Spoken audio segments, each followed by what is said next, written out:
सुप्रभात प्यारे बच्चों। जैसा कि 11 के विद्यार्थी कक्षा 10 के रिजल्ट का वेट कर रहे हैं, तो उनका रिजल्ट जून में ही आना तय है। इसलिए अब वो कक्षा 11 की तैयारी करना प्रारंभ कर दें। हालांकि कुछ छात्र ऐसे होंगे जिनका जब तक रिजल्ट नहीं आउट होगा तब तक पढ़ने में मन बिल्कुल नहीं लगेगा, लेकिन मैं ऐसे प्रतिभाशाली छात्रों को आगाह कर रहा हूँ कि कक्षा 11 का सिलेबस कैसा है, इसकी जानकारी कर लें और किस प्रकार की रणनीति अपनाकर इस पूरे पाठ्यक्रम को पढ़ना है, इसकी पूर्व नियोजित रणनीति पहले से ही तैयार रखें। तो छात्रों, जैसा कि मैं हिंदी सामान्य, जो कि साइंस के विद्यार्थियों के लिए हिंदी सामान्य का यह पाठ्यक्रम मैं लेके आया हूँ, तो आप धैर्यपूर्वक इस पाठ्यक्रम को ध्यान से देख लें। इतने ही पाठों को आपको पढ़ना है, चाहे वो गद्य हो, चाहे काव्य हो, चाहे अनिवार्य संस्कृत हो। तो निश्चित रूप से इन पाठों का विवरण मैं यहाँ प्रस्तुत कर रहा हूँ, आप इसे ध्यान से देख लें। छात्रों, जैसा कि आप देख ही रहे हैं कि कक्षा 11 हिंदी सामान्य पाठ्यक्रम। सबसे पहले मैं गद्य की चर्चा करूं तो गद्य में सबसे पहला पाठ हिंदी में है, भारतवर्षोन्नति कैसे हो सकती है। ये भारतेंदु हरिश्चंद्र द्वारा लिखा गया एक निबंध है, जिसमें भारत के उन्नति के संदर्भ में विविध प्रकार के तर्क प्रस्तुत किए गए हैं। दूसरे प्रकार का निबंध महाकवि माघ का प्रभात वर्णन। महाकवि माघ का प्रभात वर्णन है, जिसके लेखक आचार्य महावीर प्रसाद द्विवेदी जी हैं। तो इसे भी पढ़ने की आवश्यकता है।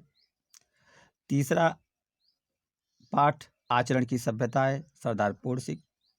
चौथा पाठ शिक्षा का उद्देश्य है, डॉक्टर संपूर्णानंद। पांचवा पाठ अथातो गुमक्कड़ जिज्ञासा है, जो राउत साकृत्यान द्वारा लिखा गया है। छठा पाठ गद्य का है, गेहूं बनाम गुलाब, राम वृक्ष बेनीपुर ने लिखा है। और सातवां पाठ सड़क सुरक्षा है, जिसमें छात्रों को सड़क पर चलने के नियमों के बारे में बताया गया है। ये परिशिष्ट है, तो इसको भी आपको पढ़ना चाहिए। तो इस प्रकार से गद्य के इतने पाठ हैं कि जो कि आपको यहाँ से लेकर यहाँ तक पढ़ना चाहिए। तो निश्चित रूप से अगर हम महत्वपूर्ण पाठों की चर्चा कर दें तो शुरुआत के 4 पाठ अगर आपका तैयार है तो निश्चित रूप से आप अच्छा कर सकते हैं। आ जाते हैं हम खंड ख काव्य में। तो काव्य में हम देख रहे हैं कि सबसे पहले कवि इसमें हैं संत कबीरदास, दूसरे कवि हैं महाकवि सूरदास, तीसरे कवि हैं गोस्वामी तुलसीदास, चौथे कवि हैं कबीर बिहारी जी, पांचवें कवि हैं महाकवि भूषण जी, छठवें कवि हैं भारतेंदु हरिश्चंद्र जी और सातवें कवि हैं जगन्नाथ दास रत्नाकर जी। तो निश्चित रूप से इनके शीर्षकों का नाम यहाँ पर दिया गया है, ये इस शीर्षक आपको पढ़ना है। अगली हम चर्चा करें अनिवार्य संस्कृत की, तो अनिवार्य संस्कृत में वंदना पाठ है, फिर प्रयाग पाठ है, सदाचारोपदेश है, हिमालय है, गीतामृतम है, लोभः पापस्य कारणम है, विश्ववंद्या कवय है, चतुरस चौरा है और सुभाष चंद्र है। इतने ही पाठ आपको पढ़ने हैं। फिर अगर हम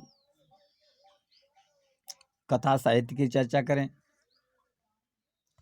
तो कथा साहित्य यानी कहानी में देखें, हिंदी सामान्य विद्यार्थियों के लिए केवल 4 कहानियाँ पढ़नी है, जिसमें बलिदान कहानी पढ़ना है, मुंशी प्रेमचंद द्वारा रचित।